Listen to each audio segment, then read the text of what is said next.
Bonjour à tous et bienvenue pour cette nouvelle petite vidéo. Ça change un peu, ça faisait longtemps que j'avais pas fait de petites vidéos autour de l'audio et non pas que des tests.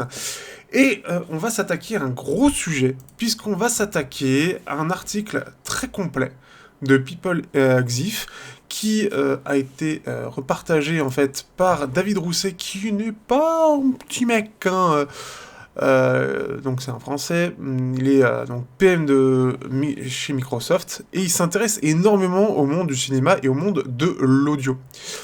On m'avait partagé ça et ce qui fait que c'est vachement intéressant parce que le titre c'est en fait donc tout ce qui est fichier téléchargement de musique en 24 bits 192 kHz et pourquoi ils n'ont aucun sens. Alors on a un très très gros truc, donc on va pas le faire une fois parce que sinon ça va être soporifique et ça va être très lourd, donc ce serait une série de vidéos qui serait extrêmement intéressante pour démontrer pourquoi ça ne sert strictement à rien d'aller chercher des fichiers complètement décompressés, et même au contraire de ça, ça peut avoir un aspect négatif sur la qualité sonore en sortie d'enceinte ou d'un train.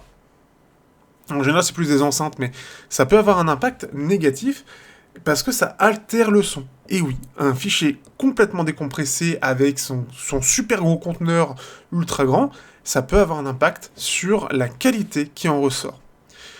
En fait, pourquoi il a fait cet article? C'est parce que donc il y a eu un article il y a des articles qui ont révélé que Neil Young, donc un musicien, et Steve Jobs avaient discuté pour proposer en fait justement une qualité studio sans compromis, le truc génial, tout ça.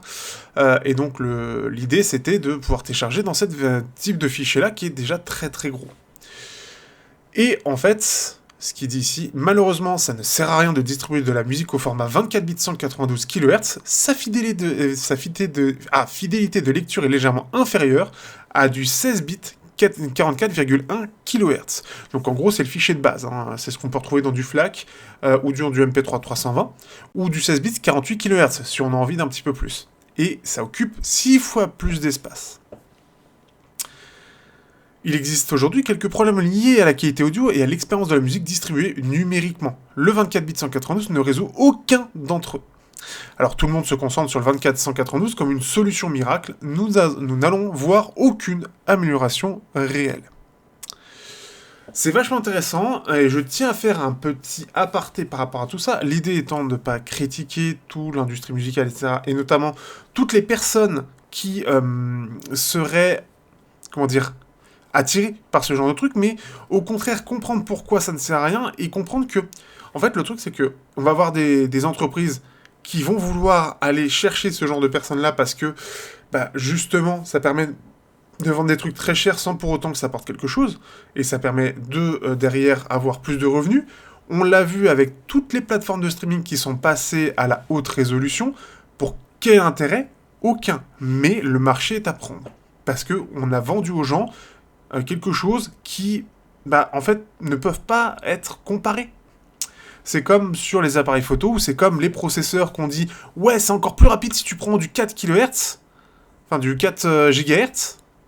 Bah non, en fait. On peut avoir un très très bon processeur qui va être à 2 GHz, mais beaucoup plus performant en réalité.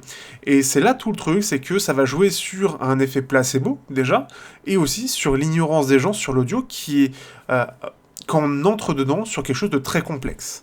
Je vais le dire aussi, je ne suis clairement pas un professionnel du métier, donc je ne suis pas là pour vous dire que mon avis est le meilleur, je suis là pour vous rapporter un article de quelqu'un qui a fait des expériences, qui connaît très bien l'oreille humaine et les problèmes, et surtout le côté mathématique et technique de l'audio et des conteneurs audio. Ce qui fait que ça va être découpé parce que, comme j'ai dit, ça va être très gros, et on va parler tout d'abord juste de l'oreille en soi. On va aller sur des choses un petit peu scientifiques. Donc, ce qu'il dit, c'est qu'en fait, au départ, donc, il a parlé avec des gens qui ont un esprit scientifique et qui croient que, en gros, le 24 bits 191, c'est le miracle, c'est le summum de ce qu'il faut pour pouvoir écouter de la musique dans le côté le plus propre possible. Donc, et ils comprennent pas que quelqu'un peut être en désaccord. Et ce qui fait qu'il a voulu montrer, en fait, il a voulu détailler pourquoi ils ont tort.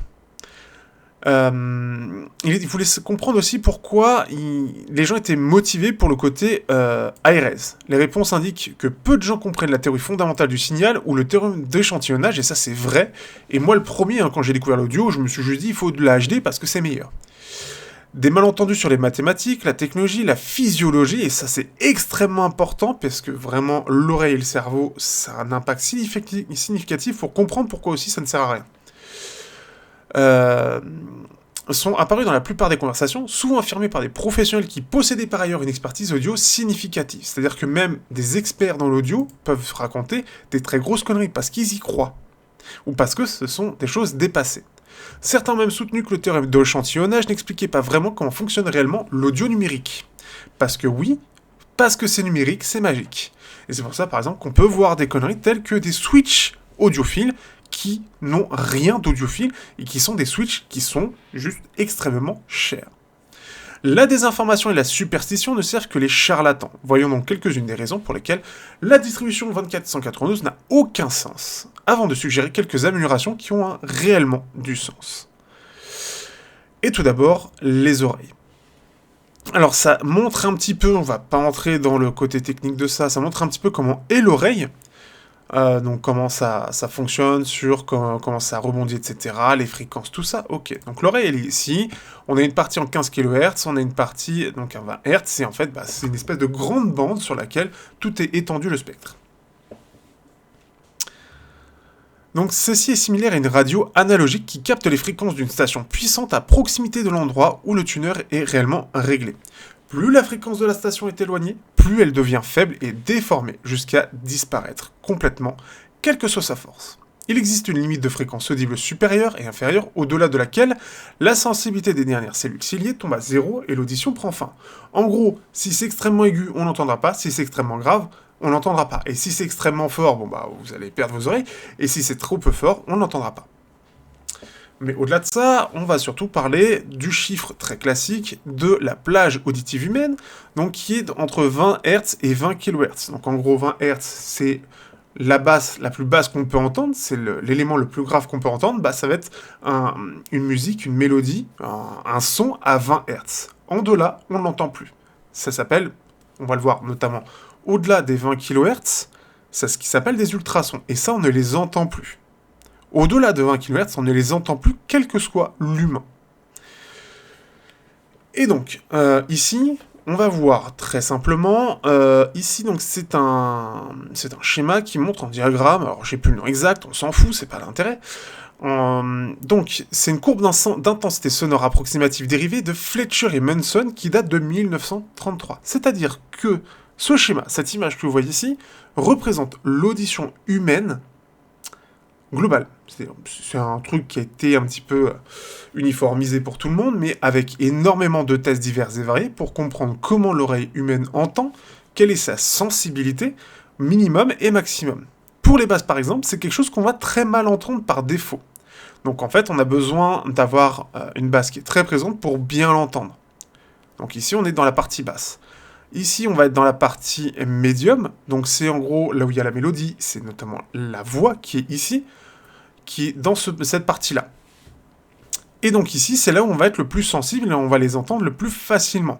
Voir ici les aigus, c'est vraiment ce qu'on va entendre le plus facilement. Donc on va très vite l'entendre par rapport à une basse qui, elle, va être beaucoup moins sensible, on va beaucoup moins bien l'entendre. Et donc ici, on va voir une chose. Donc c'est que ici, c'est la partie où on va avoir besoin d'entendre et on est très sensible direct dans les aigus.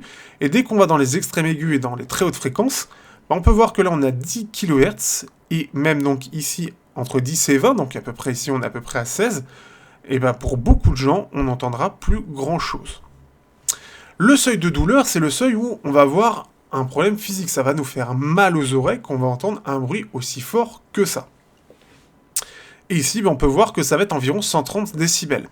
130 décibels, c'est plus qu'un avion, il me semble. C'est extrêmement fort. Donc si vous écoutez de la musique comme ça, c'est juste vous pétez les oreilles. Mais littéralement, vous abîmez les oreilles. Donc ici, il est noté que bon, le plus fort, c'est au niveau des aigus en moyenne, ou en général, dans la moyenne haute, de ce que je comprends ici, c'est 100 décibels, ce qui est extrêmement fort déjà, et ce qui fait très très mal aux oreilles, et ce qui les abîme.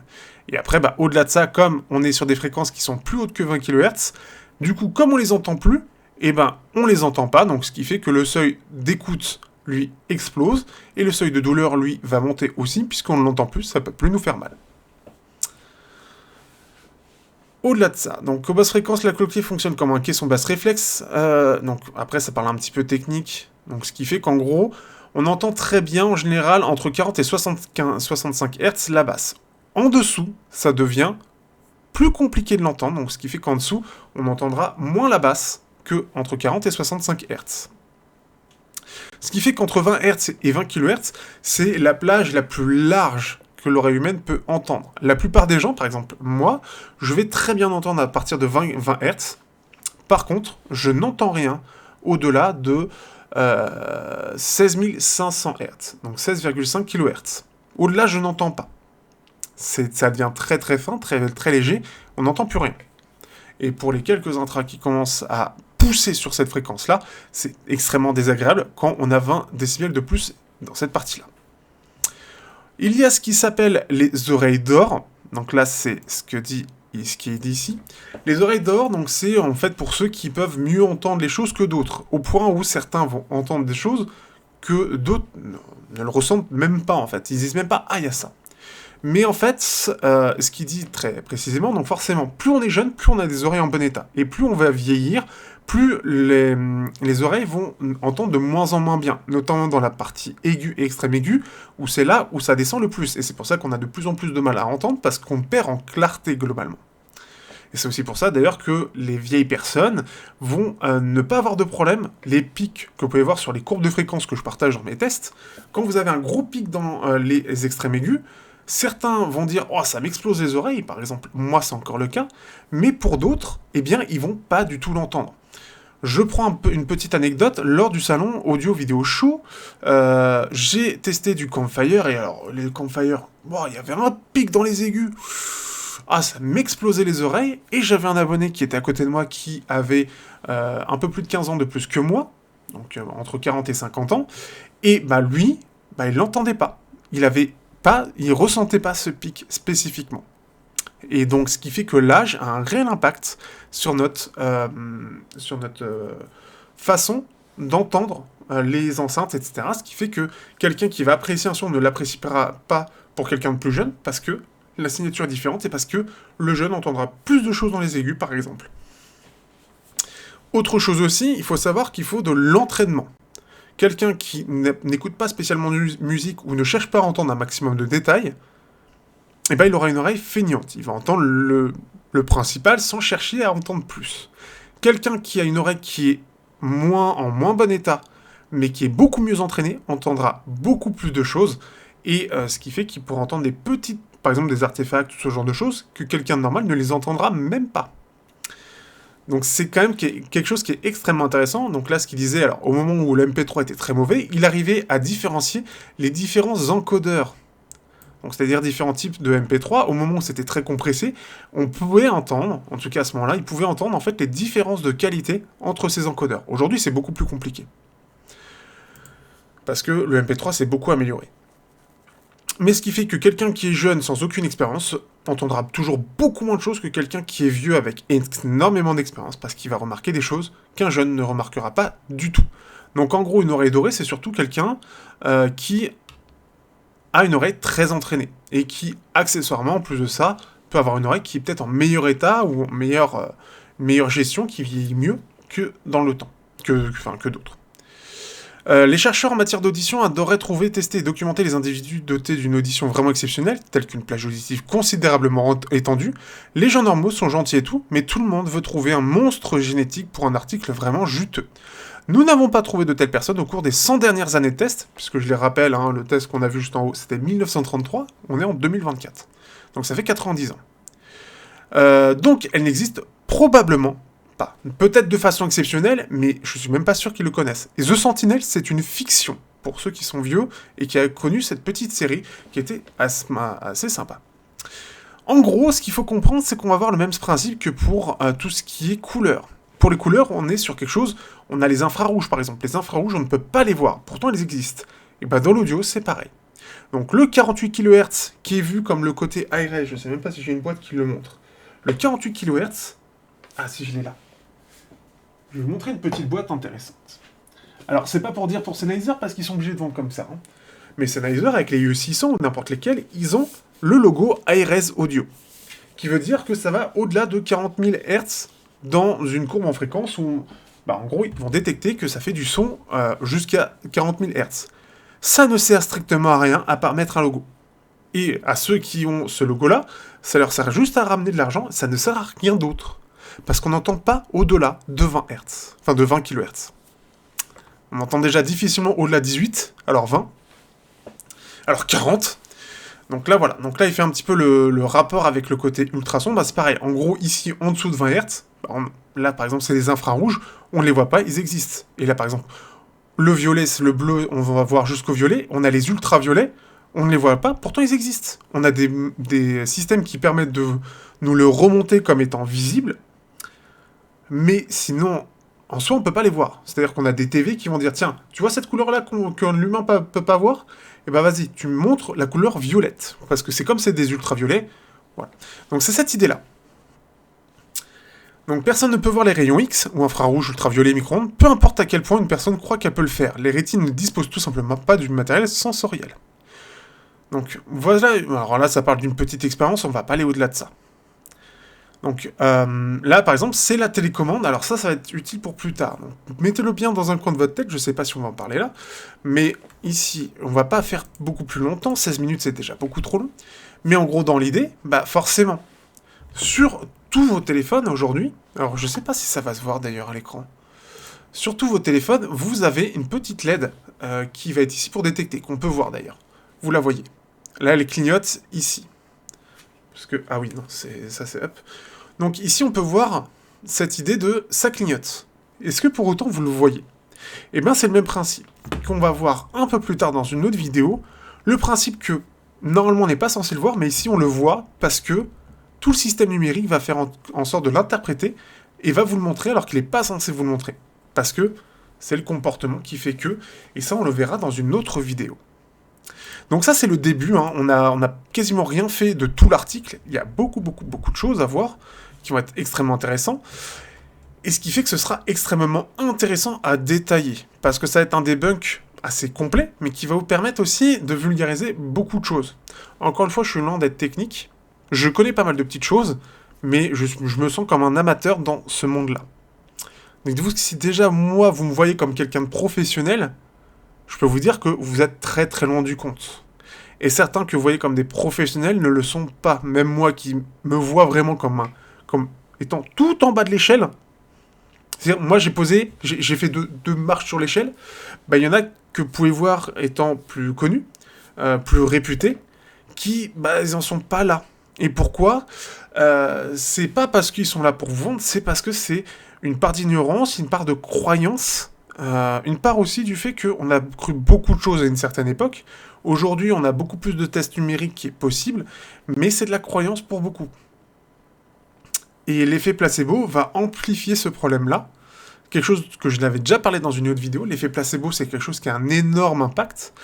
Parce que l'avantage étant que si je veux comparer deux écrans, si je veux comparer deux photos, je prends mes deux écrans, je les mets face à face.